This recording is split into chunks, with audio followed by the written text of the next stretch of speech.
He sailed by steamship across the Pacific Ocean from India to America, leaving behind colonial rule. But when he landed on American shores, immigration officials saw his dark skin, his tall turban worn as part of his Sikh faith, and saw him not as a brother but as foreign, as suspect, threw him behind bars where he languished for months.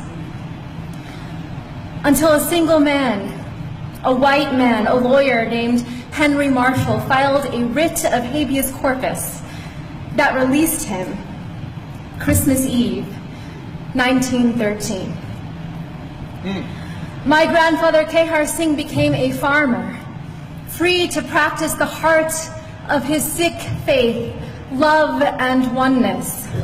And so when his Japanese American neighbors were rounded up and taken to their own detention camps in the deserts of America, he went out to see them when no one else would.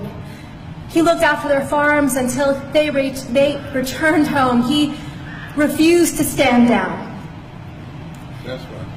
In the aftermath of September 11, when hate violence exploded in these United States and a man that I called uncle was murdered,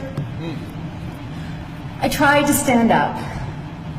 I became a lawyer like the man who freed my grandfather, and I joined a generation of activists fighting detentions and deportation, surveillance and special registration, hate crimes and racial profiling. And after 15 years, with every film, with every lawsuit, with every campaign, I thought we were making the nation safer for the next generation. Mama. And then my son was born.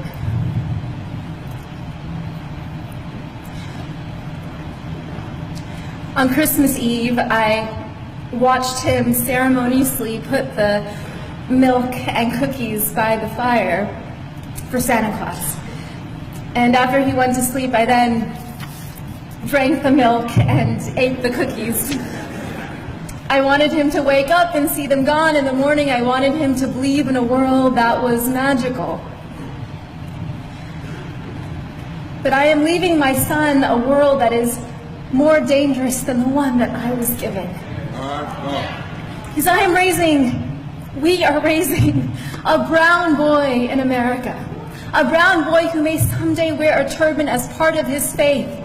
And in America today, as we enter an era of enormous rage, as white nationalists hail this moment as their great awakening, as hate acts against Sikhs and our Muslim brothers and sisters are at an all-time high, I know that there will be moments, whether on the streets or in the schoolyard, where my son will be seen as foreign, as suspect, as a terrorist. Just as black bodies are still seen as criminal. Brown bodies are still seen as illegal. Trans bodies are still seen as immoral. Indigenous bodies are still seen as savage. The bodies of women and girls seen as someone else's property. And when we see these bodies not as brothers and sisters, then it becomes easier to bully them, to rape them, to allow policies that neglect them, that incarcerate them, that kill them. Yes, Rabbi. Yeah. The future is dark. On this New Year's Eve, this watch night, I close my eyes and I see the darkness of my grandfather's cell, and I can feel the spirit of ever-rising optimism in the Sikh tradition, Chardi Kala, within him.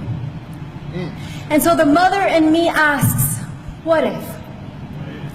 What if this darkness is not the darkness of the tomb, but the darkness of the womb? What if our America...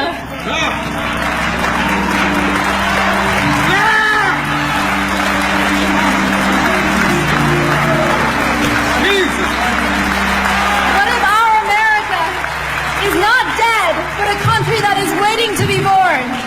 What if the story of America is one long labor?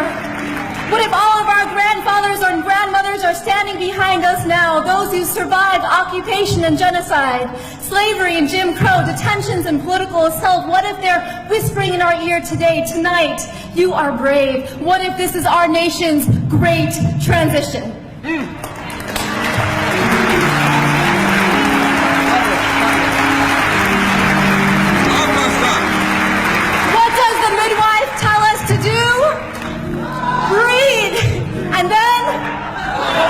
if we don't push, we will die.